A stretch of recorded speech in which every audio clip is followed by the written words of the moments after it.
Tristemente, en toda la historia humana, el número de reyes, reinas y gobernantes benevolentes es tan pequeño que uno podría contarlos con los dedos. Por otro lado, la lista de gobernantes terribles es tan larga que hay que darle crédito a aquellos que ascendieron en la escalera y pudieron superarla, y eso es asqueroso. Es por eso que cuando hablas de lo peor, no puedes omitir el nombre de Enrique VIII de la lista, principalmente recordado por ser el azote de sus esposas. Enrique el VIII fue terrible en más de una forma. Bienvenido a Nana History y descubramos todas las cosas extrañas y terribles acerca del enormemente espantoso rey Tudor en este video. Enrique VIII. No había nada que pudiera superar el intenso odio de Henry Waker por sus esposas y la Iglesia Católica. Una vez un devoto paladín del catolicismo, Enrique VIII fue titulado Defensor de la Fe por un papa agradecido después de que Enrique debatió con el líder protestante Martín Lutero. Entonces, ¿cómo es que las cosas se pusieron amargas entre el chico cartel para el papado y el Vaticano? Bueno, la respuesta es simple. El Papa sobrepasó los límites de su bienvenida. La primera esposa de Henry, Catalina de Aragón, había fallado en producir un heredero para el exigente rey, y la paciencia de Henry se agotaba cada día más. Francamente, las posibilidades de que Catherine quedara embarazada eran prácticamente nulas, y Henry estaba preocupado por el futuro de su no tan larga dinastía. Quería divorciarse de ella y conseguir otra esposa como si fuera cuestión de comprar un coche nuevo después de una compra lamentable. Y hace tiempo que tenía la vista puesta en un modelo de coche más nuevo. Anne Boleyn fue una de sus damas de la corte y Enrique no fue sutil al ocultar su inmenso enamoramiento por ella. Anne era hija de Thomas Boleyn, el primer conde de Wiltshire, y solía ser dama de honor de la reina Claude de Francia. Se cree que Henry comenzó sus acercamientos hacia Anne a principios de 1526, pero ella resistió sus avances ya que no tenía intención de convertirse en la amante del rey como su hermana Mary. Su negativa se convirtió en la causa de los esfuerzos de Enrique para anular su matrimonio con Catalina para poder proponerle adecuadamente a Ana. Curiosamente, el cardenal que Henry empleó para abogar por su divorcio ante el Papa Clemente VII fue el cardenal Thomas Wolsey, quien fue responsable de rechazar el último compromiso de Anne hace 2 años. Aunque no hay evidencia de que Henry fuera responsable de que el cardenal Wolsey anulara el compromiso de Anne, es posible que Henry fuera el que estuviera responsable del último compromiso de Anne. Dado que el cardenal Wolsey trabajaba para él, genera dudas sobre sus acciones. Sin embargo, Wolsey no logró obtener la anulación del matrimonio de Enrique por el Papa Clemente VII, y le costó su querida vida. Henry argumentó al Papa que porque Catherine había estado brevemente casada con su hermano Arthur, o bien el matrimonio fue contra la voluntad de Dios. Por lo tanto, la ausencia de hijos varones. Pero el Papa jugó una carta de reversa de uno con Enrique y le preguntó si su matrimonio con su hermano era motivo de preocupación. ¿Por qué la casó en primer lugar? Henry pateó sus pies y gritó, pero el Papa no estaba dispuesto a tolerarlo. Entonces Henry proclamó: bien, simplemente inventaré una nueva religión, la Iglesia de Inglaterra, y también seré su máximo líder. Y esa fue una historia de cómo la Iglesia de Inglaterra, o Iglesia Anglicana, la principal iglesia estatal de Inglaterra, llegó a existir, solo para que Enrique VIII pueda obligar a 2 mujeres a la vez a hacer algo en contra de su voluntad. En 1532, el asesor de Henry, Thomas Cromwell, obligó al Parlamento a aprobar una ley que convertía a Henry en la cabeza de la Iglesia de Inglaterra. Inglaterra eliminando efectivamente a Inglaterra de la autoridad del Papa. El poder de Enrique aumentó exponencialmente en la próxima década, al igual que su esposa. Riqueza. Según la nueva ley, todos los monasterios ingleses debían ser cerrados y sus activos transferidos a las arcas de Henry. Los opositores de la revolución, como el viejo amigo y asesor de Henry, Thomas More, fueron ejecutados bajo severas leyes de traición. El padre de Enrique VIII, Enrique VII, fue un líder competente e inspirador que no solo era táctico, sino también eficiente en el gobierno. Aseguró establecer una dinastía casándose con el enemigo y comenzó a crear una línea de sucesión para el futuro. Lamentablemente, su hijo fue Enrique VIII, cuyo derroche y deficiencias eclipsaron el gobierno tranquilo, sin incidentes pero próspero de su padre. Para establecer el fenómeno Tudor, gracias al ingenioso reinado de su padre, Enrique VIII heredó una gran fortuna, el equivalente a unos 375 millones de libras.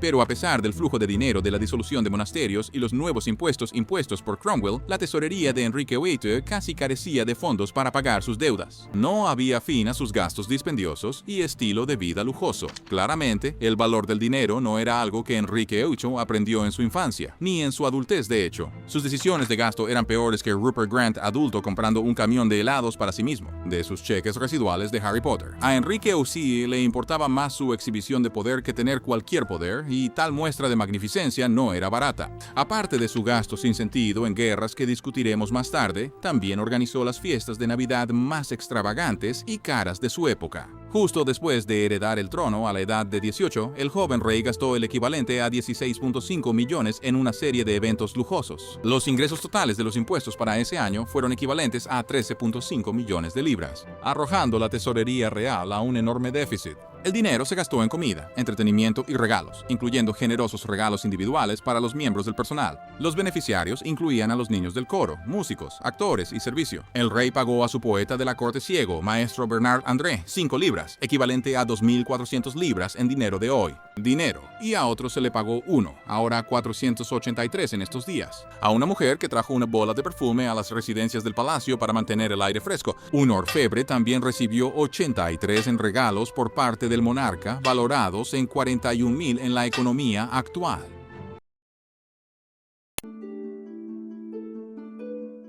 Por supuesto, las grandes fiestas siempre son agradables, especialmente cuando vives en la Edad Media y necesitas desesperadamente una razón para sonreír al menos una vez al año. Sin embargo, cuando una noche de alegría te trae años de miseria, ¿vale la pena realmente la fiesta? Un consejo: sé un poco amable con tu tarjeta de crédito mientras compras bajo la influencia de un fuerte ponche de huevo esta Navidad. Los gastos, como fiestas lujosas y bienes de lujo, afectaron todo el reinado de Enrique VIII. Otra forma favorita de gastar dinero para él era la comida. No solo sus hábitos alimenticios, que es bastante evidente por el hecho de que murió pesando más de 400 libras, pero también le encantaba que se preparara comida a gran escala para sus grandes fiestas. Amplió las cocinas del palacio de Hampton Court hasta el punto de que llenaron 55 habitaciones. Los banquetes y sus fiestas servirían un promedio de 14 platos para unos meros 600 invitados, e incluía platos exóticos como colas de castor a la parrilla. En cierto sentido, no sería incorrecto decir que Henry realmente devoró la riqueza de su rey para morir de obesidad y bancarrota.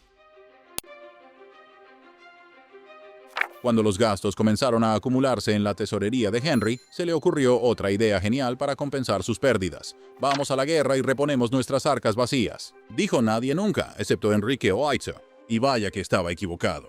No solo estaba equivocado, sino que también apesta a ello. Tenía poco talento o habilidades para liderar ejércitos en los campos de batalla. Y aún así, Inglaterra estaba constantemente en guerra bajo su regla, perdiendo constantemente más dinero. Sus repetidos esfuerzos por conquistar Escocia terminaron empujando a los escoceses a una alianza con Francia en su contra, mientras que su alianza con el emperador romano Carlos V se agrió. Además, sus intentos de divorciarse de su primera esposa, Catalina de Aragón, no ayudaron mucho a salvar su relación con Carlos V, quien resultó ser el sobrino de Catherine.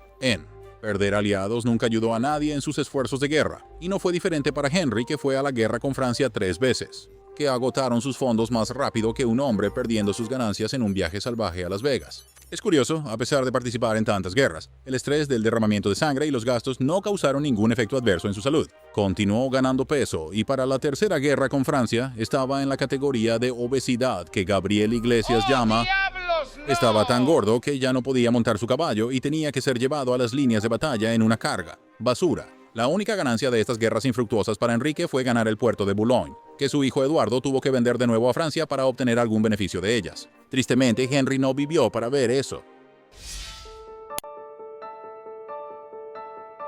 En este video hemos contado muchas formas en que Enrique VIII fue terrible, pero su mala reputación entre las masas en general se debe principalmente a cómo trató a sus primeras 5 esposas.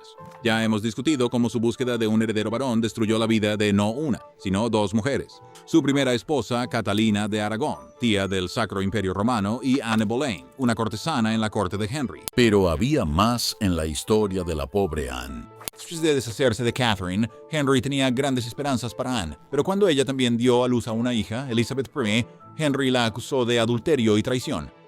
Espera, ¿cómo tiene sentido eso? No lo hace. De hecho, fue Enrique quien estaba teniendo un romance con Jane Seymour, prima segunda de Anne, y Anne estaba al tanto. La historia sugiere que las 2 mujeres a menudo estaban involucradas en peleas de gatas una con otra. Estaban lanzándose las manos, hombre. La parte triste de la historia de Anne es que la gente la percibía como la villana en la historia de Catalina de Aragón y no Enrique. Cuando el rey se volvió contra ella, muchos se subieron al carro para deshacerse de ella. Incluso su cuñada testificó sobre una relación ilícita entre su esposo, George, hermano de Anne, y Anne intentó contactar a su esposo, Henry, una última vez con una carta. Pero la mente de Enrique estaba hecha para deshacerse de ella y casarse con Jane Seymour. 4 hombres serían juzgados por tener un romance con Anne, y 3 de ellos se declararon culpables. Anne fue juzgada por separado y su ex prometido estaba en el jurado, así que uno puede imaginar cómo fue encontrada culpable por unanimidad.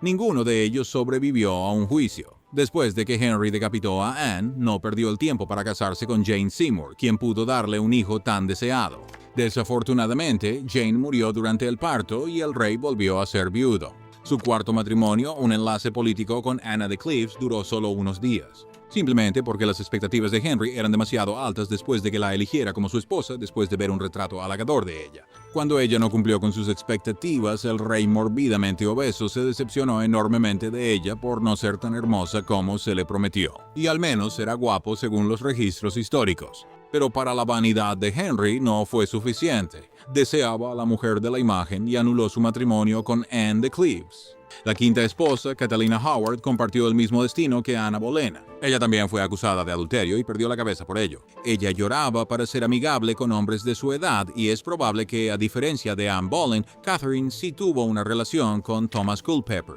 Pero en su defensa, solo tenía 19 años, casada con un hombre grotesco, machista y de mediana edad. Además, Thomas Culpeper y Catherine estaban comprometidos antes de que Catherine le pidieran casarse con el rey.